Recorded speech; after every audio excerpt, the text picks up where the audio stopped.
नमस्कार मित्रांनो, तर मी कोकणी दर्शन घडवणार तुम्हाला कोकण दर्शन. तर मित्रांनो, सकाळी उठलो आणि मस्तपैकी गरमागरम मच्छीसोबत भाकरी खाल्ली, नाश्ता केला आणि गेलो होतो म्हणजे थेट ग्राउंडवरती. तर आपल्या वाडीतील मुलांनी क्रिकेटचे सामने भरवले होते आणि या सामन्याचे समालोचन करण्यासाठी मी तिथे गेलो होतो. अशा प्रकारे उपस्थित सर्व प्रमुख पाहुण्यांच्या हस्ते उद्घाटन झालं.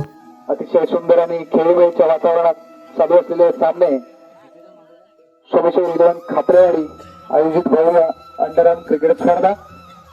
आजचा हा काय जमलं तर आपल्या आजच्या या टुर्नामेंट मध्ये आपण जे मॅच भरवल्या होत्या त्याच्यामध्ये विजयी संघ जो झाला तो म्हणजे ईगल 11 सवे हा संघ विजयी झाला आणि उपविजेता संघ जो होता तो माऊली बोंडे.